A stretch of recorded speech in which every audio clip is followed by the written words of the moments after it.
Capítulo 2.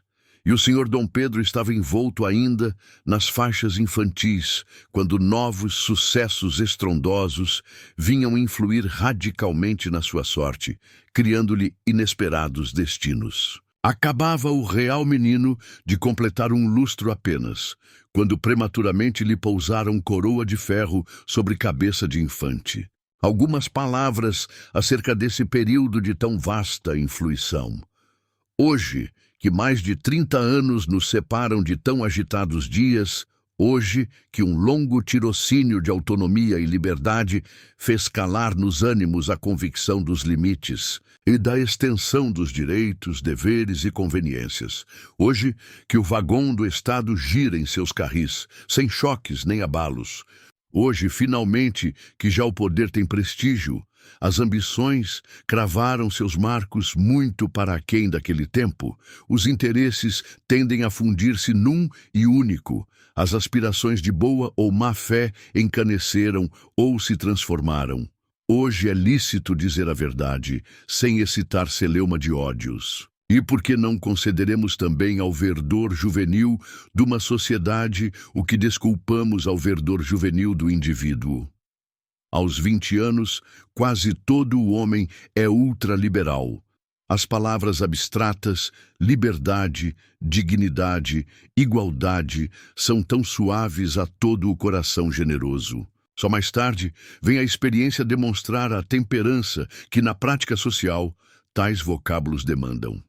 Demos que no Brasil de 1831, muitos agitadores, ponhamos todos, eram embalados por extremes impulsos de amor da pátria, embora desvairado. Assaz largo quinhão aí fica para a santificação de intenções. Baixemos aos sucessos. Com os acontecimentos então recentes, duas ordens de questões surgiram. Fundação de uma nacionalidade, sua constituição orgânica, que nem sempre estes dois problemas são isócronos, o está hoje presenciando o mundo em guerras de gigantes. Na América Setentrional é o brado, viva a liberdade, com a separação dos outrora unidos. Na Itália é o brado, viva a liberdade, com a união dos outrora separados. Pode, pois, haver em uma de tais questões um terreno neutro para todas as opiniões e suma divergência na outra. Isto sucedeu no Brasil. 3 alvitres acharam maior ou menor número de partidários. O absolutismo, a monarquia representativa, a república. Do primeiro e último eram raros os adeptos. Da segunda bandeira era Alferes, o grande homem a quem devemos imperecedouros serviços. Essa, a corte em torno da qual se foi arregimentando, unida e compacta e unânime, a sociedade brasileira. Tal era no dia da justiça a popularidade e gratidão dos povos que essa dívida, hoje finalmente paga, quiseram satisfazê-la com uma apoteose em vida, com a ereção de uma estátua de bronze que ao príncipe, assim exaltado, fosse dado contemplar com seus olhos. Porém, nesses dias críticos, a luta ardente das ideias transformava-se inevitavelmente em fatos. O fundador da monarquia entendeu que, para a consolidação da sua obra, lhe cumpria modificar o pessoal dos que chamara para artífices do monumento. Demitiu o primeiro ministério, dissolveu a Constituinte e, com o ascenso dos povos, outorgou a mais liberal Constituição. Mas a lei fundamental tinha para muitos duas máculas. Estabelecia a continuação de uma religião do Estado e a forma de uma monarquia, com a respectiva designação dinástica. Para os demagogos, cumpria delir essa Cartago, e como o herói era o principal penhor da ordem, declarar-lhe uma guerra pessoal, violenta, atroz, incessante, sem tréguas. Uns por estes motivos, outros arrastados, lá foram engrossando fileiras, até que este triste estado chegou à mais precária das situações. Não o desconhecia o imperador. O Partido Democrático, adotando como símbolo a palavra federação, não ocultava já as suas ideias.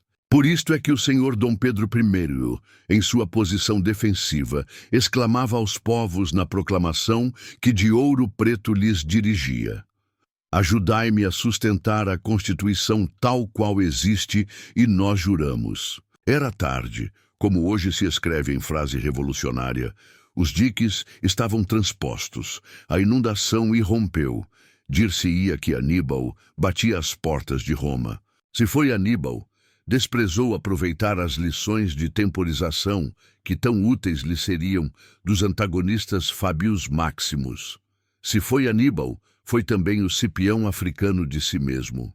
Raiou o dia 6 de abril, com todo o seu cortejo de tumultos, com todo o seu desprender de vínculos políticos e sociais.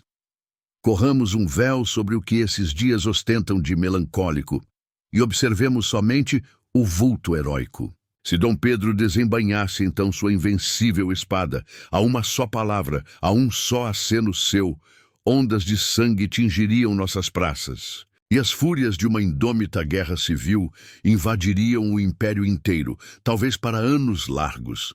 Não era o defensor perpétuo do Brasil homem de vingança, nem de egoísmo. Bem pode dizer que muito voluntariamente abdicava. Esperava que o país, tanto seu devedor, respeitaria o depósito precioso que lhe deixava, e partiu para em longes terras ir ainda pugnar, e morrer pela lei e pela liberdade. Partiu em dias maus. Houve quem entendesse então que os símbolos da realeza deviam espedaçar-se para lhes aproveitar o ouro e os brilhantes. Era o meio de tornar certas ideias eloquentemente tangíveis. Esta abdicação espontânea teve ainda a vantagem de arrancar o Brasil ao estigma de revolucionário. Foi a coroa devolvida na ordem da sucessão, segundo o direito fundamental e por ato legal e voluntário do imperante.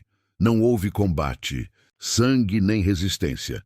Nas instituições não se deu modificação e desaparece a ideia de coação, desde que se vê esse imperante declarar e com todo o fundamento ter assim obrado porque lhe aprouve. Por tal forma terminou a sua história no Brasil aquele que, como homem, cometeu erros, mas como benfeitor desta nação, lhe merece perenes testemunhos de reconhecimento. Era noite, quando Dom Pedro o Grande resolveu transportar-se para bordo da nau inglesa que o devia levar à Europa. Dirigiu-se primeiro ao aposento do filho, da inocente criança a quem o rigor da sorte punia com tão prematura elevação. A criança dormia. Não quis seu pai que a acordassem. Ficou alguns minutos contemplando-a mudo, o que em tais circunstâncias lhe tumultuaria no espírito o embate dos sentimentos de afeto, de piedade, de terror, de esperança, de saudade. Não é dado a pena descrevê-lo. Era a imensa alma de Dom Pedro absorta. Quem poderia pintar, imaginar mesmo o que lhe iria lá dentro? Afinal, arrancou-se e partiu. Nota 4. Testemunha ocular nos assevera 2 fatos, que importa aqui repetir. Nos dias imediatos ao em que o senhor Dom Pedro se recolheu a bordo da nau inglesa, recebeu valiosíssimos oferecimentos de algumas das mais leais espadas. Poderíamos citar com honra alguns desses ilustres nomes. Sua Majestade, agradecendo, pediu a todos que as reservassem para a defesa do trono de seu filho, acrescentando esta frase: "Desde que livremente abdiquei, o desembainhar a minha espada já não seria ato de rei, mas de rebelde." Foram, no dia 9, contar a Dom Pedro o que nessa manhã se havia passado, quando o menino imperador fora assistir ao Te Deum na Imperial Capela.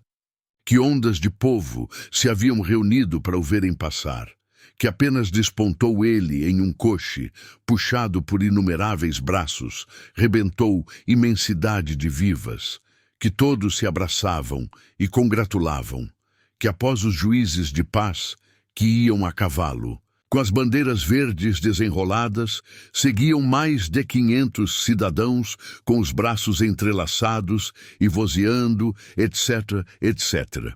Então o senhor Dom Pedro, recostada a cabeça à destra, fitos os olhos na sua outrora tão fiel cidade, deixou deslizar-se-lhe uma lágrima e disse pausadamente: pedaços d'alma, pátria, filhos, pouco há que iguais vivas retumbaram em honra minha. E eu fui objeto de iguais manifestações.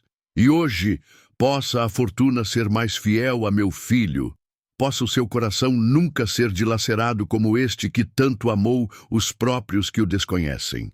E entranhado em suas meditações, ninguém então ousou responder-lhe nem consolá-lo. Fim da nota 4. Com o último ósculo paterno, tinha o herói depositado sobre aquele travesseiro infantil, coroa, que mais prometia espinhos do que rosas. E desde esse dia, inscreveu o Brasil no catálogo dos seus monarcas o nome do senhor Dom Pedro II como segundo imperador.